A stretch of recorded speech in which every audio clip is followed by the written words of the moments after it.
দেখা শর্ট, কেউ কাউকে বিশ্বাস করতে পারে না। স্বামী পর্যন্ত স্ত্রীকে বিশ্বাস করতে পারে না, স্ত্রী স্বামীকে বিশ্বাস করতে পারে না, ভাই ভাইকে বিশ্বাস করতে পারে না, বোন বোনকে বিশ্বাস করতে পারে না। হ্যাঁ, ইমাম সাহেবকে কমিটি বিশ্বাস করতে পারে না, কমিটিকে ইমাম সাহেব বিশ্বাস করতে পারে না, মাহফিল কমিটিকে বক্তা বিশ্বাস করতে পারে না, বক্তাকে মাহফিল কমিটি বিশ্বাস করতে পারে না। হ্যাঁ, তারপর দেখা যায় যে বস, অফিসের বস কর্মীদেরকে বিশ্বাস করতে পারছে না, কর্মীরা বসকে বিশ্বাস করতে পারছে না, শাসক জনগণকে বিশ্বাস করতে পারে না, জনগণ শাসককে বিশ্বাস করতে পারে না। সর্বত্র চলছে অবিশ্বাস, অবিশ্বাসের যুগ।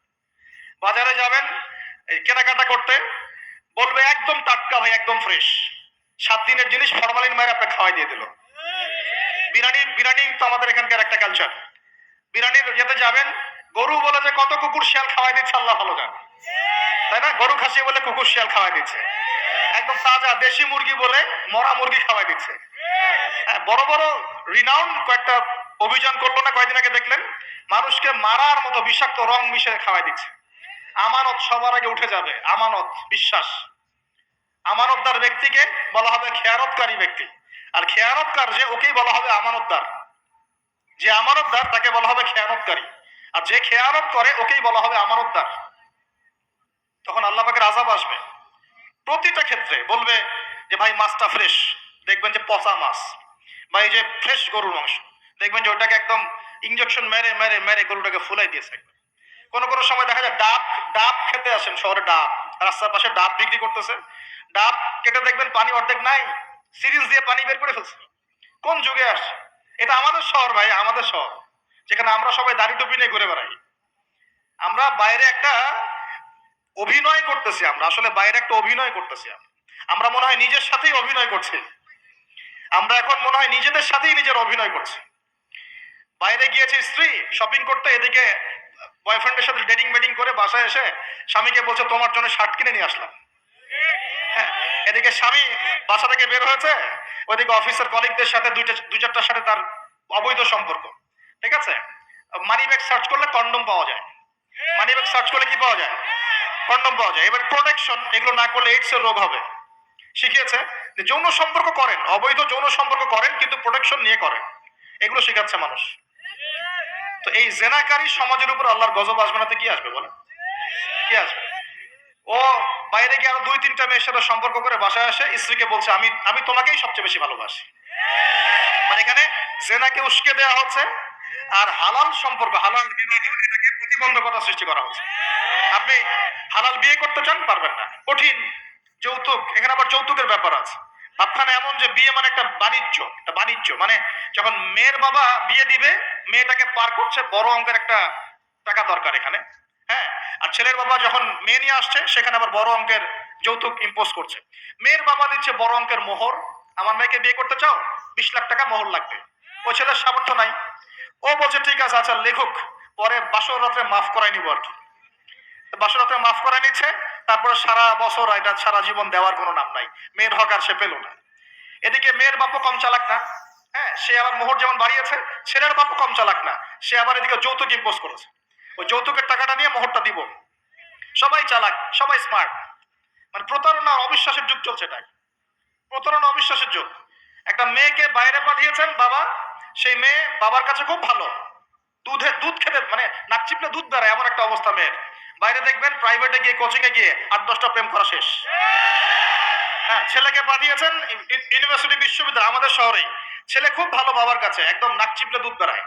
বাইরে গিয়ে দেখবেন এদিকে 8-10টা মেয়ের সাথে সম্পর্ক করা শেষ। এই যে পিচ্ছি পিচ্ছি ছেলেকে আমরা রাস্তাঘাটে দেখি, ঢাকা শহরের কিশোর গ্যাং তৈরি করেছে, কিশোর গ্যাং। হ্যাঁ, গুন্ডামি। ওই তামিল তামিল কিছু মুভিজ দেখায়, হ্যাঁ, মারামারি করছে, একটা ঘুষি দিলে একদম গাছের উপর উঠে যায়। হ্যাঁ, ওগুলো দেখে দেখে শিখছে, হকি স্টিক নিয়ে, চাকু চাপাতি নিয়ে ঘুরে বেড়ায়। আমরা টঙ্গী দিয়ে আসার সময় দেখেছি, আমাদের সামনেই, আমাদের গাড়ির সামনেই দৌড় দিয়ে ছো মেরে একটা মেয়ের কান থেকে একদম দুল ছিঁড়ে নিয়ে চলে যাবে। কানে দুল পরে আছে একটা মহিলা, কান টেনে ছিঁড়ে নিয়ে চলে গেলেন। মোবাইল ফোনে কথা বলছেন, গ্লাসটা খোলা, এইটুক সময়ের মধ্যে ছো মেরে মোবাইল ফোন নিয়ে চলে গেল। হ্যাঁ, এটা আমাদের শহর। ছোট ছোট বাচ্চা কাছে, 8-10 বছর, 15 বছর, হাইস্ট 20 বছর বয়স হবে, কিশোর গ্যাং। আবার এতটুকু ছেলেকে দেখেছি, এই যে কিছু প্লাস্টিকের মধ্যে কি জানি টানে, আমাদের শহরের মধ্যে মাদক, সর্বত্র সর্বত্র সর্বত্র। আমাদের যুব সমাজ, এই শহরের যুব সমাজ দেখবেন যাদের বাপের একটু টাকা পয়সা আছে, ওকে আর কে পায়?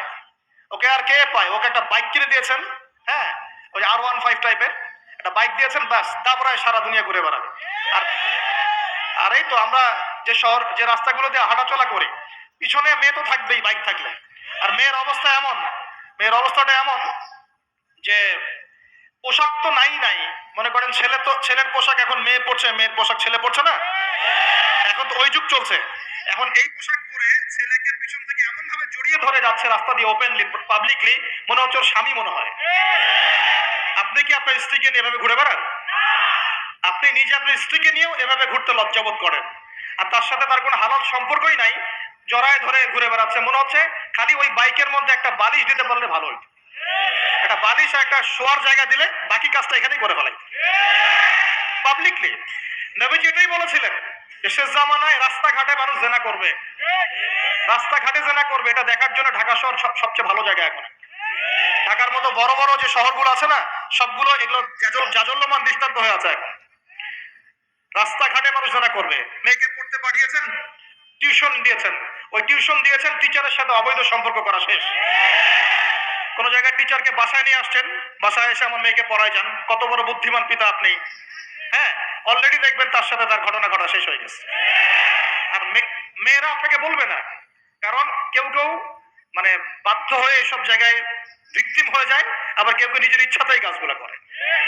এমন নয় যে সব মেয়ে ধর্ষিত হচ্ছে ছেলেদের আগ্রাসনের কারণে, ব্যাপারটা এমন নয়। বহু মেয়ে নিজের ভুলের কারণে ধর্ষিত হয়, বহু মেয়ে নিজের খারাপ স্বভাবের কারণেও এই তার ইজ্জত হারিয়ে ফেলছে। একটা মেয়ে যে রাত্রে যে 12টা 1টা 2টা বাজে বাইক নিয়ে ঘুরছে, ওকে কি রাস্তাঘাটে ঘুরতে 12টার সময় কেউ বলেছিল? এখন যদি এই 2টা 3টা ছেলে মিলে ওকে ধর্ষণ করে, দোষটা কি ছেলেটার হবে না মেয়েটার দোষ নাই? এখানে মেয়ের বাবার দোষ নাই, মেয়ের ফ্যামিলির দোষ নাই? তাহলে আমরা শুধু কেন ছেলেদের দিকে ফোকাস করি কেন? ছেলে তো অপরাধী, ছেলে তো অপরাধ করেছেই, ছেলের তো বাপ আগেই মরে গেছে। ছেলের বাপ যদি বেঁচে থাকতো তাহলে ছেলেকে তো আদব কায়দা শেখাতো, ছেলেকে শেখাতো যে দেখো বাবা, আমরা আমাদের সন্তানদেরকে শেখাই বাবা, সেটা হলো ইঁদুরের মতো বড় হয়েও না, সিংহের মতো বড় হয়েও। ইঁদুর কি করে?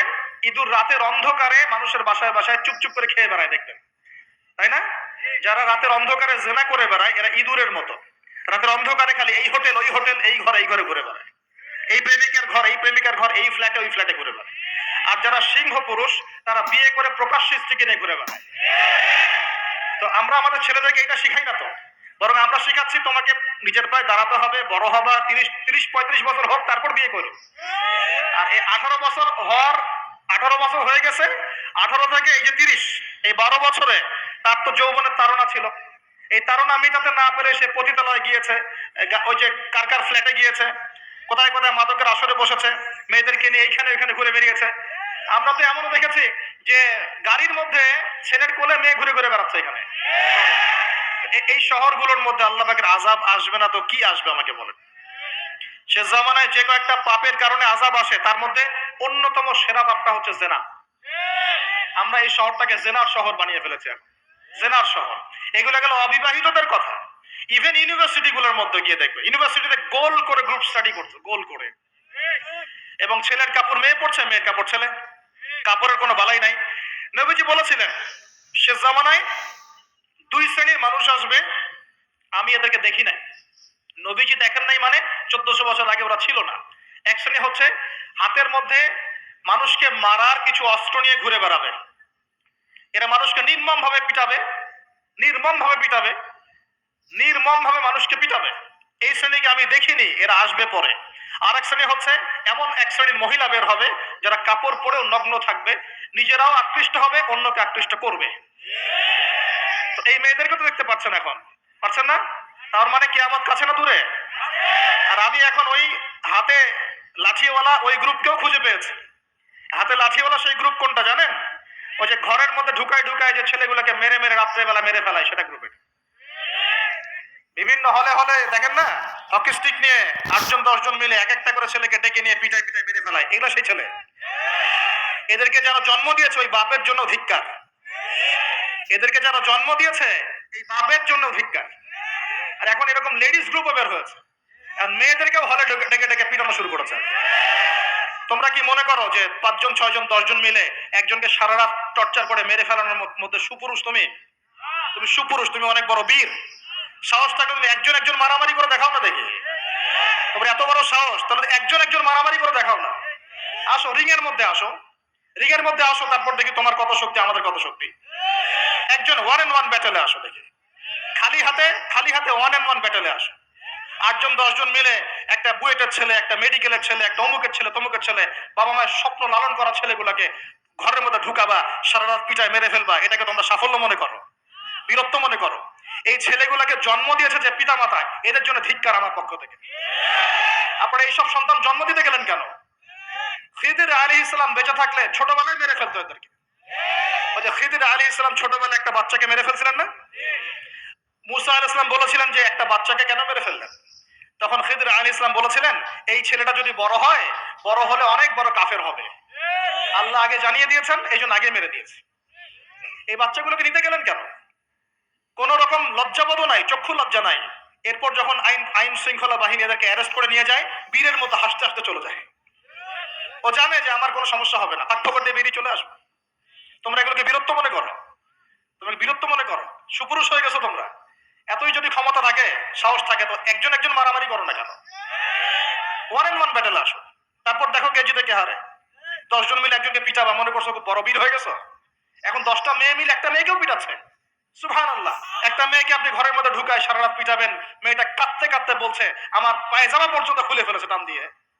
আরে তোর মায়ের পায়জামাকে খুলে ফেললে তোর কেমন লাগবে? তোর বোনের পায়জামাকে খুলে ফেললে তোর কেমন লাগবে? কোন সাহসে তুই একটা মেয়ের পায়জামায় হাত দিস? এত বড় সাহস! আর এদেরকে আমরা তোলাতলো করে মানুষ করি। ছাত্র পড়তে গিয়েছে, বাবা মার স্বপ্ন লালন করা ছাত্র, ছেলেটা ইঞ্জিনিয়ার হবে, ছেলেটা মেডিকেল সায়েন্সে পড়ে বড় একজন ডক্টর হবে, পিটায় মেরে ফেলে দিল তাকে। এত বড় সাহস! আর আমরা কিছুই বলতে পারলাম না, কিছু করলাম না। কি একটা অবস্থা চলছে! এগুলো যখন চলতে থাকবে একটা কওমের মধ্যে, আপনার মনে হয় যে আল্লাহর পক্ষ থেকে রহমত নেমে আসবে? লা ইলাহা ইল্লাল্লাহ বলা একজন মানুষ যদি বেঁচে থাকে, ওই একজন মানুষের সম্মানে আল্লাহ পাক কিয়ামত দিবেন ইনশাআল্লাহ।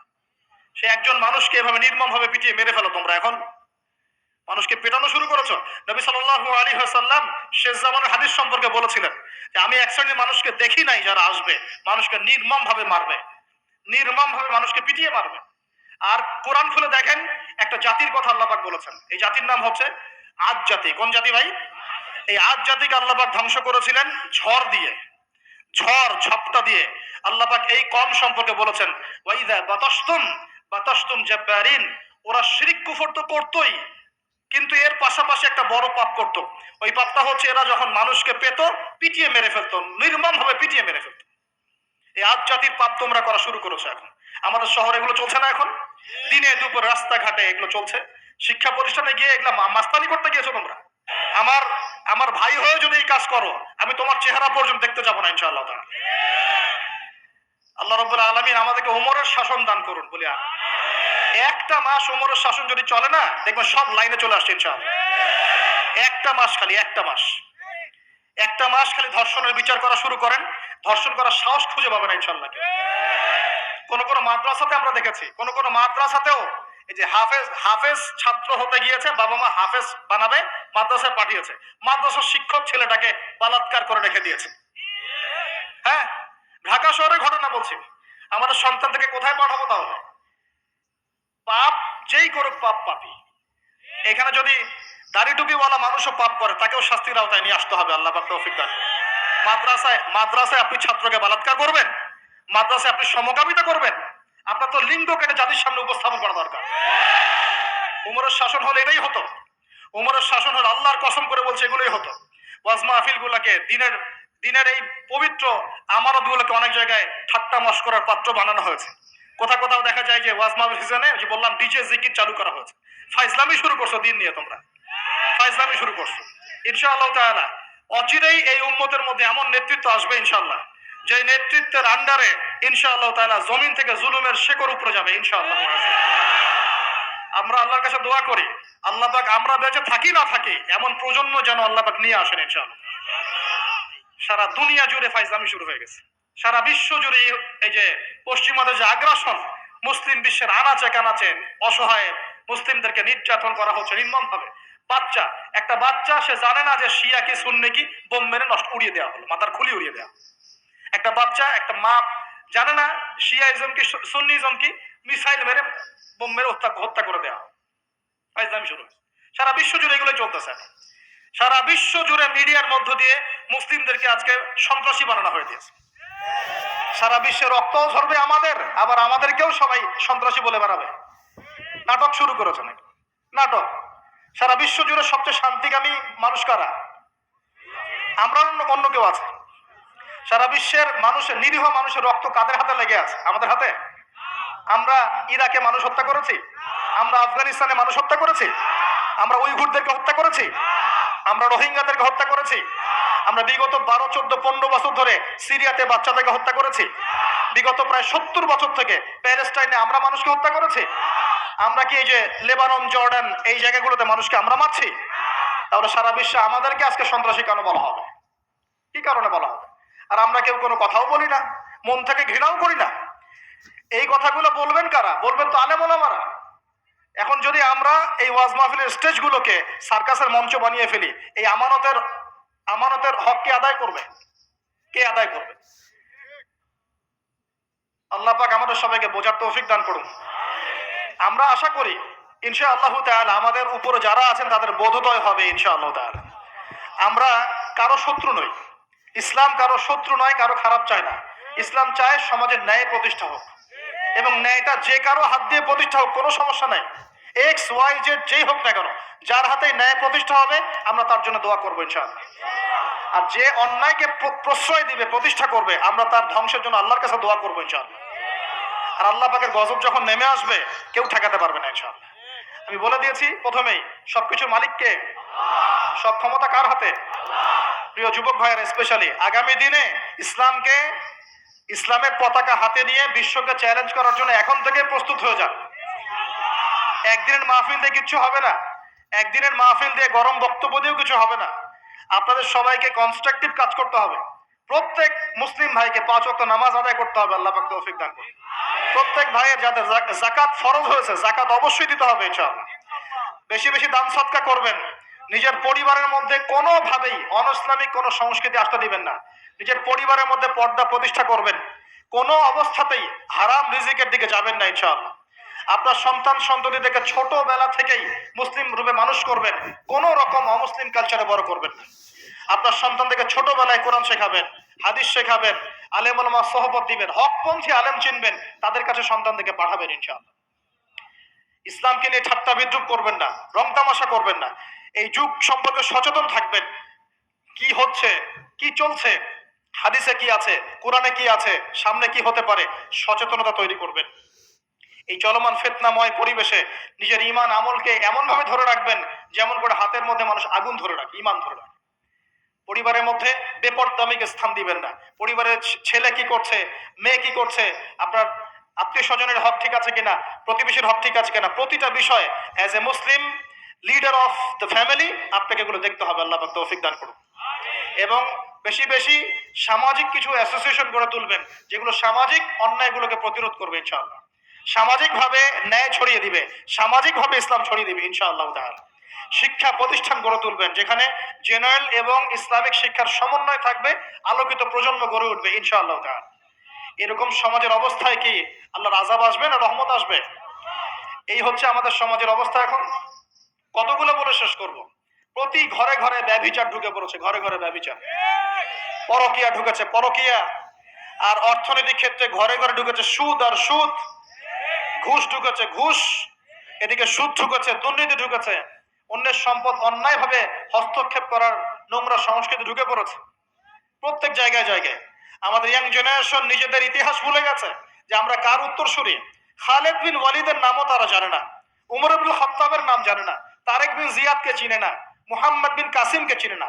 এরা ক্রিস্টিয়ানো রোনাল্ডোকে চিনে, এরা মেসিকে চিনে, নেইমারকে চিনে, এরা আমাদের ক্রিকেটারদেরকে চিনে। মাশাআল্লাহ, দেখো দিন দিন আমরা বিপথে যাচ্ছি, তারা হেদায়েতের দিকে আসছে। যারা এখন বিপদগামী ছিলেন আমরা মনে করতাম তারাই এখন হেদায়েতের দিকে আসছেন, আর আমরা এখন মুসলিম ঘরে জন্মগ্রহণ করে নামাজ ছেড়ে দিচ্ছি, কোরআন পড়া ছেড়ে দিচ্ছি। এটা কি ধরনের কথা? আমার পরিবারের মা বোনরা কিভাবে বেপরদায় বাইরে যায়? আমার পরিবারের কর্তা আমি কেমন করে আমার পরিবারের স্ত্রী সন্তান মেয়েরা বাইরে বেপরদায় যাবে, কিভাবে যাবে? আমি তো পরিবারের কর্তা। আমি পরিবারের স্বামী, আমার স্ত্রী কেমন করে বেপর্দায় বাইরে যাবে? আমার ছেলে কেন নামাজ পড়বে না? নামাজ না পড়ে সে ভাত খাবে কিভাবে? নামাজ না পড়ে আমার পরিবারে আমার ছেলে ভাত খাবে কিভাবে? আমার মেয়ে কেমন করে ভাত খাবে? অতএব পরিবারটাকে শক্ত করেন, হালাল খান, সামাজিক ভাবে ইসলামটাকে এগিয়ে নেন, ইনশাআল্লাহ দেখবেন একদিন বড় পরিসরে ইসলাম কায়েম হয়ে যাবে ইনশাআল্লাহ। আর আমরা কারোর জন্য বদদোয়া করব না, আমরা দোয়া করব আল্লাহ পাক যেন ঊর্ধ্বতন কর্তৃপক্ষ সবাইকে হেদায়েত দান করেন এবং অন্যায়ের বিরুদ্ধে দাঁড়ানোর তৌফিক দান করেন এবং তাদের হাতে হলেও আল্লাহ পাক যেন ন্যায় প্রতিষ্ঠা করার তৌফিক দান করেন। আর ন্যায় কোনটা অন্যায় এগুলো এসব প্রোটেস্ট্যান্ট মুসলিমরা আপনাদেরকে শেখাতে পারবে না। যারা ইসলাম, কোরআন, সুন্নাহ, সমকালীন বিশ্ব ইতিহাস, অর্থনীতি, সংস্কৃতি, দেশীয় কালচার সব সম্পর্কে জ্ঞান রাখে, এই মানুষরা আপনাকে বলতে পারবে কোনটা সত্য, কোনটা মিথ্যা, কোনটা হক, কোনটা বাতিল। একজন কবর পূজারী আপনাকে কি হেদায়েত দিবে? একজন মাজার পূজারী আপনাকে কি হেদায়েত দিবে? একজন বেদাতি আপনাকে কি হেদায়েত দিবে? হেদায়েত তো নিতে যান খালি ওদের কাছে, আর জ্ঞানী মানুষকে তো মূল্যায়ন করেন না। যারা বুদ্ধি বিক্রি করে খায় ওদের কাছে পরামর্শ নিচ্ছেন। আর কিছু বিষয় বলতে বলতে মুখের ফেনা উঠিয়ে দিলাম, তারপরেও কোনোদিনও বললেন না যে হ্যাঁ কথাটা গ্রহণ করা যায়। কি আশ্চর্য! যখন একটা সমাজের মধ্যে এই পাপগুলো ছড়িয়ে পড়বে তখন আল্লাহ পাকের গজব আসবে, এটা আসবেই। প্রতিরোধ করার কোনো সুযোগই নাই, আপনাকে প্রতিকারও করার কোনো সুযোগ নাই। তওবা করে আল্লাহর কাছে ফিরে আসতে হবে, এটাই সলিউশন, এটাই সলিউশন। এই যে আমরা শহরের কথাই বলছিলাম, আমাদের সমাজের অন্যতম বড় একটা কিয়ামতের আলামত হচ্ছে উঁচু উঁচু বিল্ডিং নির্মাণের প্রতিযোগিতা। নবীজি জীবনের শেষের দিকে যে হাদিসগুলো বলেছেন, শেষের দিকে, তার মধ্যে কিয়ামতের বড় দুইটা আলামত বলেছেন। তার মধ্যে একটা হচ্ছে